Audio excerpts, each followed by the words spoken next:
ఉదయాన్నే అందరూ కొడైకెనాల్ వెళ్తూ ఉండడంతో బాగి తన వస్తువుని ప్యాక్ చేసుకుంటూ ఉంటుంది. అమర్ చాలా డల్గా కూర్చొని దేని గురించో ఆలోచిస్తూ ఉంటాడు.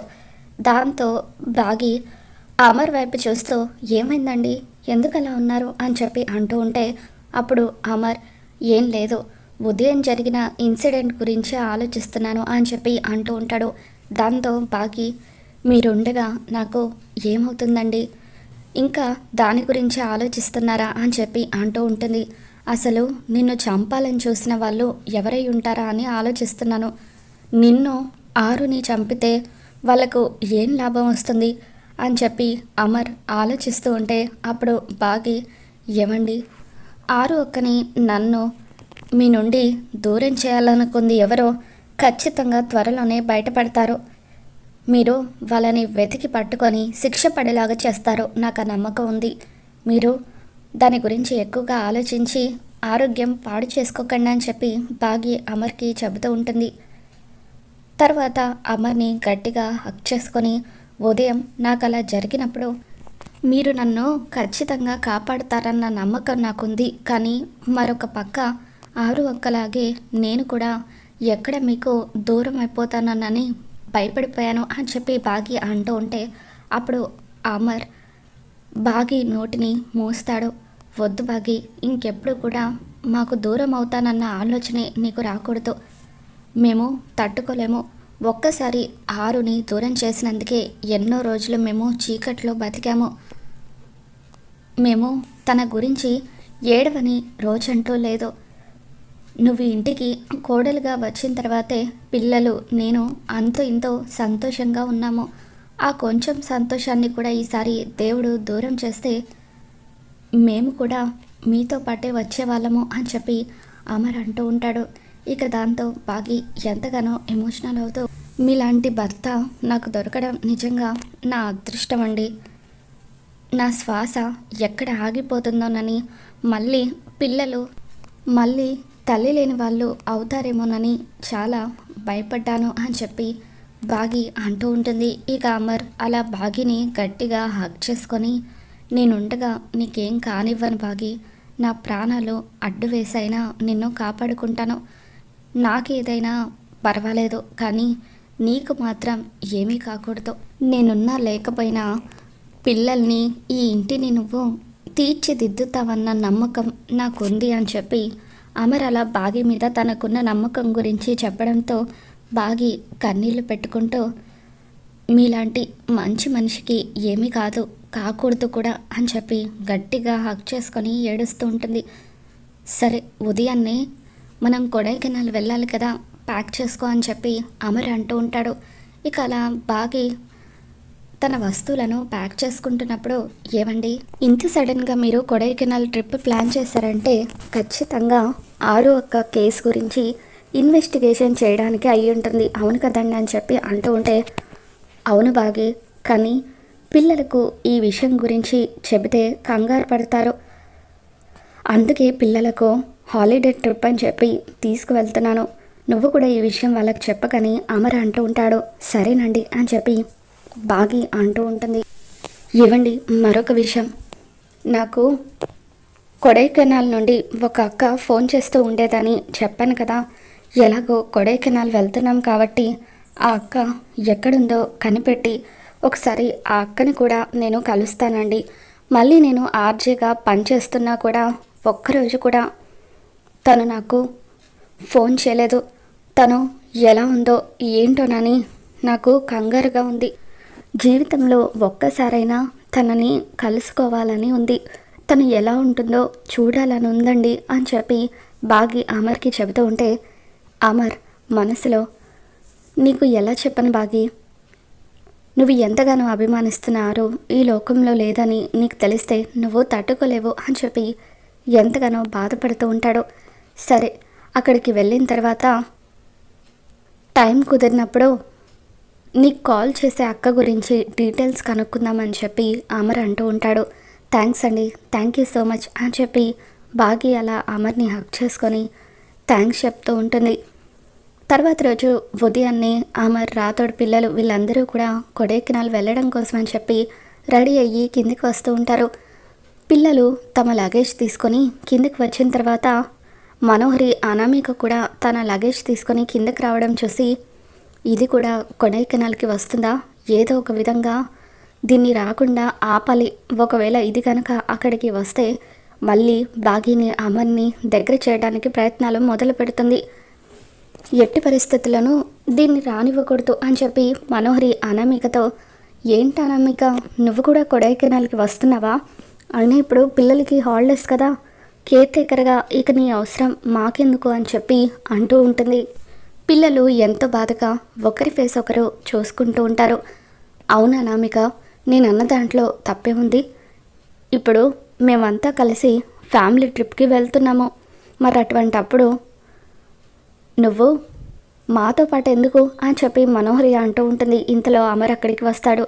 ఏంటి మనోహరి డిస్కషన్ అని చెప్పి అంటూ ఉంటే, ఏం లేదు అమర్, ఈ అనామిక కూడా మనతో పాటు కొడైకెనాల్కి వస్తుందట.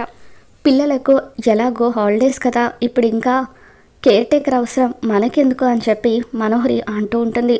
దాంతో అమర్, నువ్వు చెప్పింది కరెక్టే మనోహరి అని చెప్పి అంటూ ఉంటాడు. దాంతో అనామిక బాధగా చూస్తూ, సార్ నాకేం ప్రాబ్లం లేదు సార్, పిల్లల్ని చూసుకోవడమే నాకు ఇష్టం, నేను కూడా వస్తాను సార్ అని చెప్పి అంటూ ఉంటుంది. అది కాదు అనామిక, పిల్లలకు 2 months నుండి ఎగ్జామ్స్ ప్రిపరేషన్ అంటూ ఉదయాన్నే వాళ్ళని నిద్ర లేపుతూ నువ్వు నిద్ర లేస్తూ దగ్గరుండి వాళ్ళని చదివిస్తూ ఎంతలా టైర్డ్ అయిపోయావో నేను దగ్గరుండి చూశాను. అందుకే ఈ 2 months నువ్వు రెస్ట్ తీసుకో, మీ ఇంటికి వెళ్ళు, మీ వాళ్ళతో సమయం గడుపు, మళ్ళీ కొత్త అకాడమిక్స్ స్టార్ట్ అయిన తర్వాత నేనే కాల్ చేసి నిన్ను పిలుస్తాను అని చెప్పి అమర్ అంటూ ఉంటాడు. దాంతో అనామిక, లేదు సార్, వెళ్ళడానికి నాకంటూ ఎవరూ లేరు, నేను ఒక అనాథని, మీ కుటుంబాన్ని చూసిన ప్రతిసారి కూడా నాకు నా కుటుంబమే గుర్తుకొస్తుంది, నాకు కూడా ఇటువంటి కుటుంబం ఉంటే బాగుండేదని అనిపిస్తుంది, అందుకే నేను కూడా మీతో పాటు రావాలనుకుంటున్నాను అని చెప్పి అనామిక అంటూ ఉంటే, అప్పుడు పిల్లలు, అవును డాడ్, అనామిక వస్తే మాతో ఎన్నో గేమ్స్ ఆడుతుంది, మేమందరం కలిసి సరదాగా ఆడుకోవచ్చు, ప్లీజ్ డాడ్, తనని కూడా మనతో పాటు తీసుకువెళ్దాం అని చెప్పి పిల్లలు అంటూ ఉంటారు. దాంతో అమర్, అనామిక, నిన్ను నేనెందుకు రావద్దంటున్నానో తెలుసా, కేర్ టేకర్గా అయితే నువ్వు మాతో పాటు రావద్దని అంటున్నాను, అదే ఫ్యామిలీ మెంబర్గా అయితే నువ్వు మాతో పాటు రావచ్చు. బాగీని నువ్వు సిస్టర్ లాగా ఎంత అభిమానంగా చూస్తున్నావో నాకు తెలుసు. నిన్న బాగీ కనిపించకపోతే మేమందరం ఎంతలా కంగారు పడిపోయామో నువ్వు కూడా అంతే కంగారు పడిపోయావు. బాగీ కూడా నిన్ను అలాగే అభిమానిస్తుంది. నువ్వు వస్తే పిల్లలు, బాగీ, అమ్మ, నాన్న వీళ్ళందరూ కూడా చాలా సంతోషిస్తారు. అందుకే కేర్ టేకర్గా కాకుండా ఒక ఫ్యామిలీ మెంబర్గా నిన్ను మాతో పాటు కొడైకెనాల్కి తీసుకువెళ్దాం అనుకుంటున్నాను అని చెప్పి అమర్ అంటూ ఉంటాడు. దాంతో ఆరు ఎంతగానో ఎమోషనల్ అవుతూ, thank you sir, thank you so much అని చెప్పి అంటూ ఉంటుంది. ఇక ఇదంతా చూస్తున్న మనోహరికి ఒళ్ళు మండిపోతూ ఉంటుంది. ఇది కేర్ టేకర్గా ఈ ఇంట్లో అడుగుపెట్టి వీళ్ళందరి అభిమానాన్ని సంపాదించుకుంది. చివరికి ఇప్పుడు అది ఫ్యామిలీ మెంబర్గా కొడైకెనాల్కి కూడా వస్తుంది. ఏదో ఒకటి చేసి దీన్ని బ్యాడ్ చేయాలి, అమర్ చేతుల్లో దీనికి అవమానం జరిగి దీన్ని ఇంటి నుండి పంపేయాలి అని చెప్పి మనోహరి అనుకుంటూ ఉంటుంది. ఇక అలా అందరూ కలిసి కొడైకెనాల్కి వెళ్తారు. అక్కడ కొడైకెనాల్లో ఉన్న ఇంటికి వెళ్ళిన తర్వాత పిల్లలు, అమర్, నిర్మలమ్మ, సదాశివం గారు వీళ్ళందరూ కూడా ఆ ఇంటిని చూస్తూ ఎంతగానో ఎమోషనల్ అవుతూ ఉంటారు. ఇంత పెద్ద ఇంటిని అక్క ఒక్కతే చూసుకునేదా అని చెప్పి బాగి అంటూ ఉంటే, అవునమ్మా, ఈ ఇంట్లో ఉన్న ప్రతి వస్తువు కూడా ఆరు సెలక్షనే, తనే దగ్గరుండి మరీ ఇంటిని తీర్చిదిద్దింది అని చెప్పి నిర్మలమ్మ, సదాశివం గారు అంటూ ఉంటారు. ఇక అక్కడున్న తోటమాలి వాళ్ళు అక్కడికి వచ్చి, సార్ నమస్కారం సార్, మీరు వస్తున్నారని గదులన్నీ కూడా క్లీన్ చేయించాము అని చెప్పి అంటూ ఉంటే, సరే అని చెప్పి అవసరమైనప్పుడు పిలుస్తాను, మీరు వెళ్ళండి అని చెప్పి అమర్ వాళ్ళని అక్కడి నుండి పంపించేస్తాడు. బాగి ఆ ఇంటిని మొత్తాన్ని కూడా చూస్తూ ఉంటుంది. అప్పుడు ఆరు బాగీతో, బాగి, ఈ బెడ్రూమ్లో ఉన్న బాల్కనీలో నుంచి చూస్తే వ్యూ చాలా బాగుంటుంది అని చెప్పి అంటూ ఉంటుంది. ఇక అలా ఆ ఇంటి గురించి తనకి ఆల్రెడీ తెలిసినట్టుగా నోరు జారడంతో బాగి ఒక్కసారిగా షాక్ అవుతుంది. ఏంటి, ఈ కార్నర్లో ఉన్న బెడ్రూమ్లో నుంచి వ్యూ బాగుంటుందా? ఆ విషయం మీకెలా తెలుసు? మీరు వచ్చింది ఇప్పుడే కదా అని చెప్పి అంటూ ఉంటే అప్పుడు ఆరు, ఇందాక కార్లో వచ్చేటప్పుడు ఇటువైపు కొండలు ఉండడం చూశాను. అలా ఈ బెడ్రూమ్లో నుంచి చూస్తే అలా వ్యూ బాగుంటుందని నాకు అనిపించింది, అంతే, జస్ట్ క్యాజువల్గా చెప్పాను అని అంటూ ఉంటుంది. తరువాత బాగి ఆ బెడ్రూమ్లోకి వచ్చి అక్కడున్న బాల్కనీలో నుండి చూసేసరికి నిజంగానే అక్కడ వ్యూ బాగుండడంతో, మీరు చెప్పింది నిజమే అక్క, నిజంగానే ఇక్కడ వ్యూ చాలా బాగుంది, ఈ ఇల్లు చాలా బాగుంది అని చెప్పి అంటూ ఉంటుంది. ఇక అలా అందరూ ఫ్రెష్ రండి, భోజనం చేద్దామని చెప్పి అమర్ అంటూ ఉంటాడు. దాంతో బాగి, పిల్లలు వీళ్ళందరూ కూడా ఫ్రెష్ అయ్యి కిందకు వచ్చి భోజనాలు చేస్తారు. పిల్లలు ఆ ఇంట్లో తిరుగుతున్న ప్రతి క్షణం కూడా ఆరుని గుర్తు చేసుకొని ఎమోషనల్ అవుతూ ఉంటే బాగి పిల్లలందరినీ దగ్గరికి తీసుకొని, పిల్లలు మీరు బాధపడకండి, మీరు బాధపడితే ఆరు అక్క కూడా బాధపడుతుంది, ఆరు అక్క ఎక్కడికి వెళ్ళలేదు, మనతోనే ఉంది, ఇప్పుడు మనం బాధపడుతూ ఉండడం ఆరు అక్క కూడా చూస్తూ ఉంటుంది, మనం సంతోషిస్తే తను కూడా సంతోషిస్తుంది, మీరు ఎప్పుడూ కూడా ఇలా అమ్మ లేదని బాధపడద్దు, ఈ ఇంట్లో అనువనువు అమ్మ ఉంది, మిమ్మల్ని చూస్తూ ఉంటుంది అని చెప్పి బాగి అంటూ ఉంటుంది. ఇక ఆ తర్వాత అమర్ బాగిని పిలుస్తూ ఉంటాడు. ఏంటండి అని చెప్పి బాగి అక్కడికి వస్తుంది.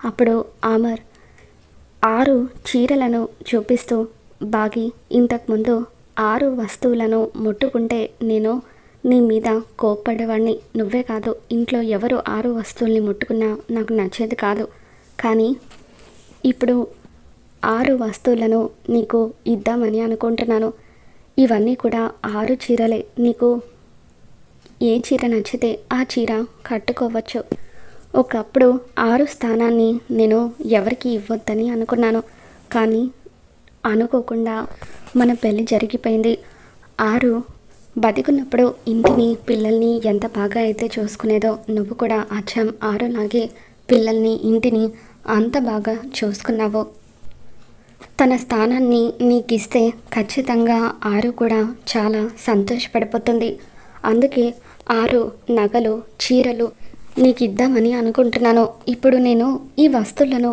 మనస్ఫూర్తిగా నీకు ఇస్తున్నాను, తీసుకోబాగి అని చెప్పి అమర్ అంటూ ఉంటాడు. ఇక అలా ఆరు స్థానాన్ని అమర్ తనకి ఇవ్వడంతో బాగి ఎంతగానో ఎమోషనల్ అవుతూ ఉంటుంది. ఇక చీర నగలు తీసుకొని బాధపడుతూ ఇప్పుడే ఈ చీర కట్టుకొని వస్తానంటూ బాగి ఆ చీర కట్టుకొని అక్కడికి వస్తుంది. ఆరు చీరలో బాగిని చూడగానే అమర్ ఎంతగానో ఎమోషనల్ అవుతూ తనని దగ్గరికి తీసుకొని, I love you Bagi, I love you అని చెప్పి మనస్ఫూర్తిగా నీకు ఐ లవ్ యూ చెప్తున్నాను అని చెప్పి అంటూ ఉంటే బాగి చాలా ఆనందపడిపోతూ ఉంటుంది. నేను అనామికను తీసుకొని గుడికి వెళ్ళి వస్తాను అని చెప్పి బాగి అనామికను తీసుకొని కొడైకెనాల్లో ఉన్న గుడికి వస్తుంది. ఈ గుడిలోనే ఆరు అక్క నేను కలుద్దామని అనుకున్నాము, కానీ వీలు పడలేదు, ఎందుకు ఆ రోజు అక్క ఇక్కడికి రాలేదు అని చెప్పి బాగి ఆ గుడిలో అడుగు పెట్టగానే ఎమోషనల్ అవుతూ ఉంటుంది. ఇక అక్కడున్న కొడైకెనాల్ పంతులు గారి దగ్గరికి వచ్చి, పంతులు గారు బాగున్నారా, నన్ను గుర్తుపట్టారా అని చెప్పి బాగి అంటూ ఉంటుంది. నువ్వు అమరేంద్ర భార్యవి కదమ్మా అని చెప్పి పంతులు గారు అంటూ ఉంటే, అవునండి అని చెప్పి బాగి అంటూ ఉంటుంది.